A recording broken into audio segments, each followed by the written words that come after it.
Dear students, मैं doctor Sunita Sharma, associate professor, department of economics, government arts girls college Kota, MA final paper 6 economics of growth and development की class में आप सभी का हार्दिक स्वागत करती हूँ। आज हम पढ़ने जा रहे हैं चैप्टर 6, जिसका टाइटल है role of information technology in development, विकास में सूचना प्रौद्योगिकी की भूमिका।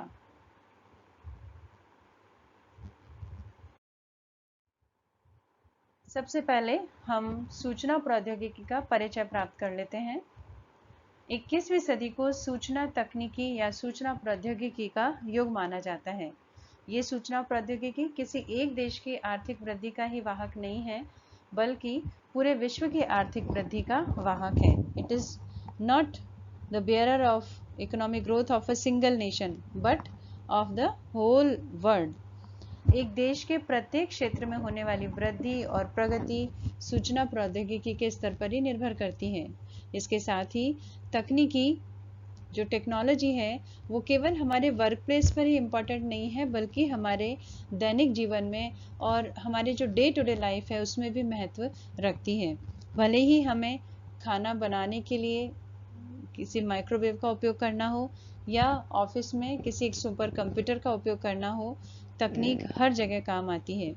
एक हाईटेक इंडस्ट्री से लेकर के एक एजुकेशन सिस्टम तक हर जगह सूचना प्रौद्योगिकी के चिन्ह दिखाई देते हैं, और इसी प्रकार सूचना प्रौद्योगिकी किसी देश के संपूर्ण विकास के लिए अत्यंत आवश्यक और महती आवश्यकता बन गई है। सूचना प्रौद्योगिकी से क्या आशय है, इसका अर्थ क्या है?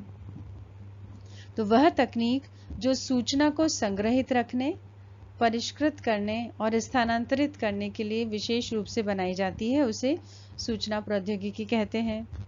यानी इसमें जो भी सूचना है उसे हम संग्रहित करते हैं, अपने पास स्टोर करके रखते हैं, उसे परिष्कृत करते हैं यानी उसमें पुनर्जीवित करते हैं, और उसे स्थानांतरित करते हैं यानी एक स्थान से या एक व्यक्ति से दूसरे स्थान या दूसरे व्यक्ति को स्थानांतरित कर सकते हैं। तो इन तीनों कार्यों के लिए जो तकनीक बनाई गई है उसे सूचना प्रौद्योगिकी कहा है। सूचना या जो आंकड़े हैं उन्हें स्टोर करने, संग्रहित करने, पुनर्जीवित करने, स्थानांतरित करने और परिवर्तित करने के उपयोग में लाए जाने वाले कंप्यूटर का उपयोग करना ही सूचना प्रौद्योगिकी है। यानी information technology is the use of computers to store, retrieve, transmit and manipulate data or information. IT is typically used within the context of business operations. The technology which is exclusively designed to store, process and transmit information is known as information technology. IT शब्द का प्रयोग हम सामान्यतः व्यक्तिगत या मनोरंजन तकनीकी की अपेक्षा हम बिजनेस ऑपरेशंस में ज़्यादा उपयोग करते हैं। आईटी को सूचना और संचार तकनीकी यानी इंफॉर्मेशन एंड कम्युनिकेशन के सब उपनाम से भी संबोधित किया जाता है। यानी जब हम आईटी वर्ड का यूज़ करते हैं तो उसमें सूचना के साथ साथ संप्रेषण और संचार भी उसमें समाविष्ट होता है। इंफॉर्मेशन और कम्युनिकेशन इन दोनों को एक साथ लिया जाता है। एक सूचना प्रौद्योगिकी प्रणाली सूचना और संचार प्रणाली अथवा एक कंप्यूटर प्रणाली है जिसमें हार्डवेयर, सॉफ्टवेयर जैसे उपकरण सम्मिलित हैं और उसे कुछ चुनिंदा लोगों या उनके समूहों के द्वारा चलाया जाता है। ईसा से 3000 वर्ष पूर्व जब सुमेरियंस ने मेसोपोटामिया में लेखन का आविष्कार किया, तब से मानव निरंतर सूचनाओं का संकलन, पुनर्जीवन, परिवर्तन और संप्रेषण का कार्य करता रहा है। यानी कि storing, retrieving, manipulating and communicating information, ये सभी कार्य काफ़ी प्राचीन समय से होते आ रहे हैं। लेकिन सूचना प्रौद्योगिकी शब्द अपने आधुनिक अर्थ में सबसे पहले 1958 में आया, जब हैरोल्ड जे लेविट और थॉमस एल विस्लर ने हार्वर्ड बिजनेस रिव्यू में एक आर्टिकल छापा। उनका आर्टिकल छपा इसमें, और जिसके अनुसार नई तकनीक का कोई एक प्रतिष्ठित नाम नहीं है और इसे हम सूचना प्रौद्योगिकी कहेंगे। उन्होंने जो परिभाषा दी उस परिभाषा में 3 कैटेगरीज ली हैं उन्होंने। पहला है प्रसंस्करण तकनीक यानी टेक्निक्स फॉर प्रोसेसिंग। दूसरा, निर्णय प्रक्रिया में सांख्यिकी और गणितीय विधियों का प्रयोग यानी the application of statistical and mathematical methods to decision making. और तीसरा, कंप्यूटर प्रोग्राम के माध्यम से ऊंचे क्रम के चिंतन को आरंभ करना, the simulation of higher order thinking through computer programs. सूचना प्रौद्योगिकी शब्द को सामान्यतः कंप्यूटर और कंप्यूटर नेटवर्क के पर्यायवाची के रूप में भी उपयोग किया जाता है, लेकिन इसमें अन्य सूचना वितरण तकनीकी भी शामिल हैं। सूचना वितरण तकनीकी जैसे टेलीविजन और टेलीफोन। एक अर्थव्यवस्था में अनेक प्रकार के उत्पाद और सेवाएं सूचना प्रौद्योगिकी से संबंधित होते हैं, जैसे computer hardware, software, electronics, semiconductor, internet, telecom उपकरण और ई-कॉमर्स। काम में लाए जाने वाली संग्रहण, स्टोरेज और प्रोसेसिंग तकनीक के आधार पर आईटी यानी इंफॉर्मेशन टेक्नोलॉजी के विकास को हम 4 मुख्य भागों में बांटते हैं। पहला भाग तो कहलाता है pre mechanical 3000 before Christ to 1450। दूसरा भाग आता है मैकेनिकल 1450 टू 1840। थर्ड आता है electromechanical 1840 to 1940 and fourth electronic 1940 to present. यहाँ पर 3 ऐसे शब्द हैं जिनका अर्थ हमें अच्छी प्रकार समझ लेना चाहिए, और ये तीनों शब्द मिलकर के इंफॉर्मेशन एंड कम्युनिकेशन टेक्नोलॉजी कहलाते हैं। सबसे पहले इंफॉर्मेशन यानी सूचना। सूचना क्या है? The result of process data and explain something and be useful to know about it। सूचना क्या है? आंकड़ों का एक परिष्कृत, प्रसंस्कृत, प्रोसेस्ड परिणाम है। जब आंकड़ों को हम प्रोसेस कर लेते हैं, व्यवस्थित कर लेते हैं, तब ये सूचना कहलाती है किसी, और ये सूचना सार्थक होती है और उपयोगी कहलाती है। दूसरा कम्युनिकेशन। कम्युनिकेशन का अर्थ है send and receive messages or news between 2 parties or more so that the message is meant to be understood। यानी किन्हीं 2 पक्षों के बीच में, किन्हीं 2 या 2 से अधिक पक्षों के बीच में संदेशों का या समाचारों का को प्राप्त करना और भेजना, आदान प्रदान, और जिसे समझना आसान हो, आसानी से उन्हें समझा जा सके, ऐसे मैसेज भेजना और प्राप्त करना, ये संचार कहलाता है, कम्युनिकेशन। तीसरा टेक्नोलॉजी। टेक्नोलॉजी का मतलब है the ability of the technique based on the knowledge of the exact science are based on a technical process. किसी एक तकनीकी प्रक्रिया पर आधारित जो हमारे वास्तविक विज्ञान है, उनके आधार पर तकनीक की योग्यता प्राप्त करना, ये टेक्नोलॉजी कहलाता है। सूचना और संचार तकनीकी का अध्ययन करने के उद्देश्य क्या हैं? What is the need to study the information and communication technology? सबसे पहला तो ये है कि ये जो इंफॉर्मेशन टेक्नोलॉजी है उसमें कंटिन्यूस चेंजेस आते रहेंगे, निरंतर परिवर्तन होते रहेंगे, इसलिए हमें इनके प्रति जागरूक रहना होगा। We should be aware about them. सूचना प्रौद्योगिकी में होने वाले विकास और परिवर्तनों को स्वीकार करने के लिए प्रेरित करना, यानी कि सूचना प्रौद्योगिकी में जो निरंतर परिवर्तन आते रहेंगे उन्हें हम स्वीकार करें और उन्हीं के अनुसार हम अपने दैनिक जीवन की गतिविधियां और क्रियाकलापों को हम निर्बाध और स्वतंत्र रूप से चला सकेंगे। सूचना प्रौद्योगिकी पर आधारित सीखने की क्षमता का विकास करना भी एक उद्देश्य है, ताकि सीखने की प्रक्रिया को सहज बनाया जा सके। सूचना और संचार तकनीकी का अध्ययन हमें इसलिए भी करना आवश्यक है ताकि दैनिक जीवन की क्रियाओं और सीखने की प्रक्रिया को बढ़ावा देने में हम इस सूचना तकनीक का उपयोग कर सकें। स्वयं सीखने की योग्यता, नवाचार, रचनात्मकता का विकास करना और इसके लिए सूचना प्रौद्योगिकी का उपयोग करके रोजमर्रा की समस्याओं का हल निकालना। ये सब हम सूचना तकनीक के माध्यम से कर सकते हैं और इसलिए हमें सूचना और संचार तकनीकी का अध्ययन करना आवश्यक हो जाता है।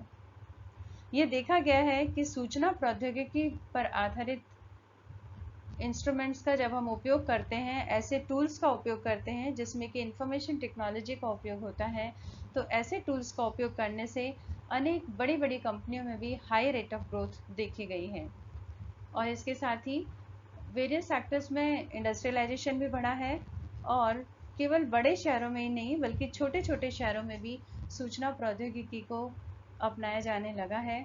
और ये सूचना प्रौद्योगिकी किसी देश के बढ़ते हुए उद्योगों के निर्यात और उनमें रोजगार को बढ़ाकर आर्थिक विकास में महत्वपूर्ण भूमिका निभा सकती है।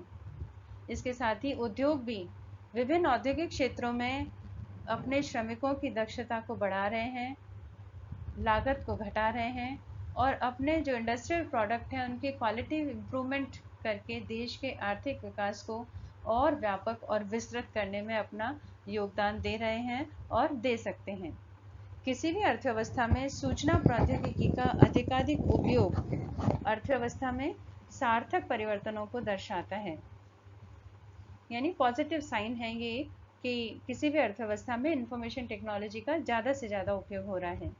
तकनीकी का विकास विभिन्न आर्थिक और व्यावसायिक गतिविधियों को सकारात्मक रूप से प्रभावित करता है और किसी भी देश की अर्थव्यवस्था उस देश के सूचना प्रौद्योगिकी और संचार तकनीकी के विकास के दृष्टिकोण से देखी जा सकती है। सूचना प्रौद्योगिकी का जितना अधिक विकास होगा उस देश की आर्थिक वृद्धि दर भी उतनी ही अधिक होगी। इसके बाद हम हमारे मुख्य बिंदु पर आते हैं। जो मेन टाइटल हमारा था रोल ऑफ इंफॉर्मेशन टेक्नोलॉजी, इसे हम कह सकते हैं रोल ऑफ इंफॉर्मेशन टेक्नोलॉजी कहें या हम important features of information technology या एडवांटेजेस या मेरिट्स ऑफ इंफॉर्मेशन टेक्नोलॉजी, यानी सूचना प्रौद्योगिकी की विशेषताएं अथवा लाभ अथवा इसकी भूमिका। तो सूचना प्रौद्योगिकी की मूलभूत विशेषताओं या इसकी भूमिका को हम एक डायग्राम के रूप में हम अच्छे प्रकार से दर्शा सकते हैं। और इस डायग्राम में हम क्या देखते हैं कि सूचना प्रौद्योगिकी की भूमिका कहाँ कहाँ पर है। इसकी भूमिका है ई लर्निंग में, यानी हम ऑनलाइन शिक्षा प्राप्त कर सकते हैं।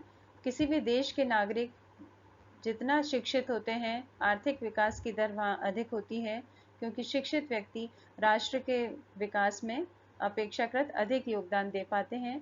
ई लर्निंग की सुविधा संभव हो पाती है। टेक्नोलॉजिकल एडवांसमेंट, यदि इंफॉर्मेशन टेक्नोलॉजी वृहद रूप में है किसी देश में तो वहाँ पर तकनीकी विकास अधिक होगा और विभिन्न क्षेत्रों में नए नए इनोवेशंस किए जाएंगे और इससे लागत को कम करना संभव हो पाएगा। इसी प्रकार से सूचना प्रौद्योगिकी का एक महत्वपूर्ण भूमिका है डिजिटल लिटरेसी मूवमेंट में। इसमें हम स्कूल शिक्षा के अलावा प्रौढ़ साक्षरता कार्यक्रम को भी हम आगे बढ़ा सकते हैं और घर बैठे ही व्यक्ति शिक्षा प्राप्त कर सकते हैं। ह्यूमन राइट्स, सूचना प्रौद्योगिकी के माध्यम से मानवाधिकारों की विस्तृत जानकारी हमें घर बैठे मिल जाती है और अपने अधिकारों को किस तरह से प्राप्त किया जा सकता है और किस प्रकार हम अपने अधिकारों का सही दिशा में उपयोग कर सकते हैं। इंफॉर्मेशन टेक्नोलॉजी का ही एक अन्य क्षेत्र है जहां उसकी भूमिका है, वो है गुड गवर्नेंस, एक अच्छी सरकार का चलना। जहां पर एक पारदर्शी सरकार होगी वहां आम जनता और प्रशासन के बीच में सौहार्द रहेगा, सामंजस्य बना रहेगा और समस्त कार्य सहजता से सुगमता पूर्वक संपन्न हो पाएंगे। समस्त जो भी योजनाएं बनती हैं वे समय पर पूरी हो पाएंगी क्योंकि सभी योजनाएं जनता से जुड़ी हुई होंगी। और बिल्डिंग मॉडर्न सोसाइटी, एक आधुनिक सभ्य सुसंस्कृत समाज का निर्माण हो सकेगा क्योंकि इंफॉर्मेशन टेक्नोलॉजी ने व्यक्तियों, समाजों के बीच, देशों के बीच दूरियों को समाप्त कर दिया है और ऐसी स्थिति में हम दूसरे समाजों से अच्छी बातें सीख सकते हैं और इस प्रकार एक आधुनिक समाज का निर्माण कर सकते हैं। इस प्रकार सूचना प्रौद्योगिकी की भूमिका को इस डायग्राम के माध्यम से हम भली प्रकार समझ सकते हैं। यद्यपि ये डायग्राम सूचना प्रौद्योगिकी के विभिन्न उपयोगों के बारे में, सारे उपयोगों के बारे में संपूर्ण सूचना नहीं देता, लेकिन फिर भी अनेक महत्वपूर्ण पहलुओं को ये अवश्य सम्मिलित करता है।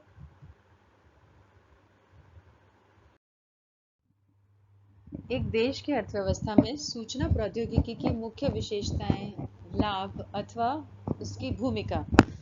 विकास में सूचना प्रौद्योगिकी की भूमिका इस प्रकार है। सूचना प्रौद्योगिकी के विकास ने शिक्षा प्रणाली को आसान, सुगम और व्यापक बना दिया है, और इससे जब राष्ट्र में शिक्षा का स्तर बढ़ेगा तो स्वाभाविक रूप से विकास को बढ़ने से नहीं रोका जा सकता। दूरस्थ स्थानों के लोग भी तकनीक के माध्यम से अपने बच्चों को शिक्षा प्रदान कर सकते हैं और प्रौढ़ शिक्षा के लाभ प्राप्त कर सकते हैं। बड़े पैमाने पर ई गवर्नेंस का प्रसार होगा, नीति निर्माण और प्रशासन में जनता की भागीदारी होगी। जितनी ज़्यादा जनता की भागीदारी होगी उतना ही अधिक प्रशासन और जनता में सामंजस्य होगा और समस्त योजनाओं को प्रभावी ढंग से क्रियान्वित किया जाना संभव हो सकेगा। तीव्र आर्थिक विकास संभव होगा, कंपनियों के बाजार का विस्तार होगा, क्योंकि जो भी बायर्स हैं वो इंटरनेट पर ही ऑनलाइन ट्रांजैक्शन करेंगे और उस समय उनके लिए समय और स्थान की सीमा तय नहीं होगी, बल्कि वो ओपनली ट्रांजैक्शन कर पाएंगे।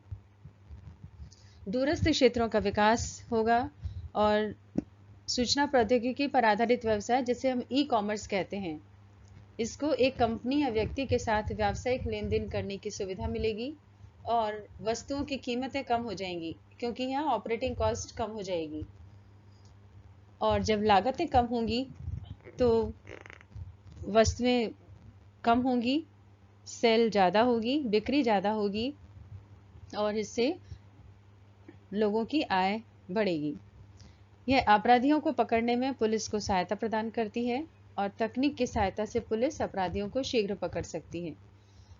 न्यायिक और अन्य प्रशासनिक सेवाओं में भी काम को आसान बनाने और शीघ्र पूरा करने के लिए तकनीक का सहारा लिया जा सकता है।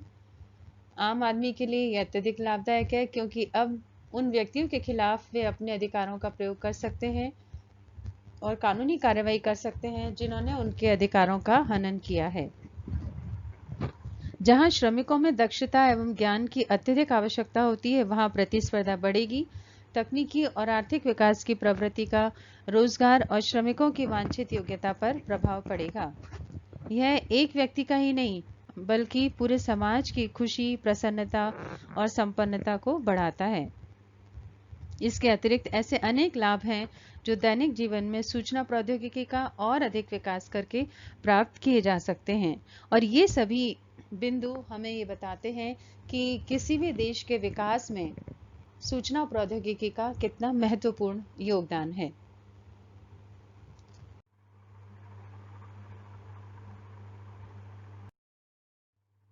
सूचना प्रौद्योगिकी से हानि।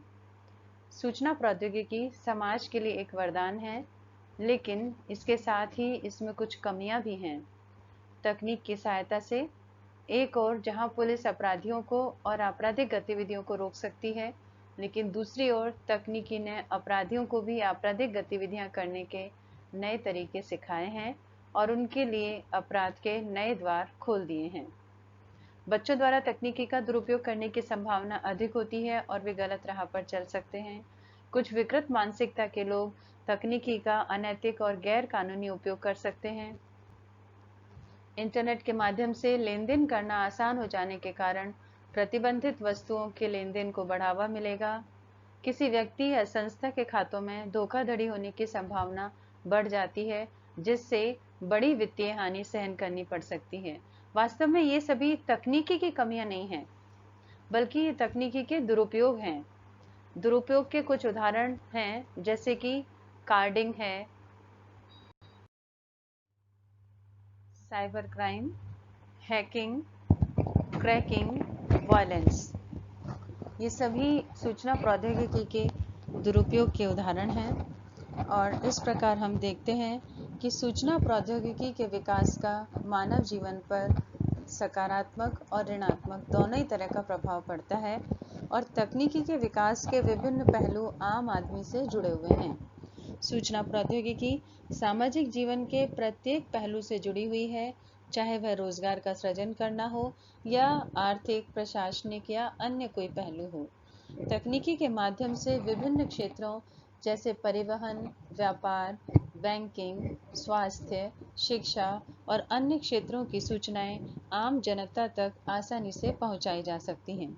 उपरोक्त परिदृश्य में हम देखते हैं कि सूचना तकनीकी के अनेक लाभ हैं, बशर्ते कि उनका सदुपयोग किया जाए। अतः हमें इसके दुरुपयोग को रोकते हुए सदुपयोग को बढ़ावा देना है और अर्थव्यवस्था को विकास पथ की ओर अग्रसर करना है। आज का हमारा वीडियो यहीं समाप्त होता है। Good bye.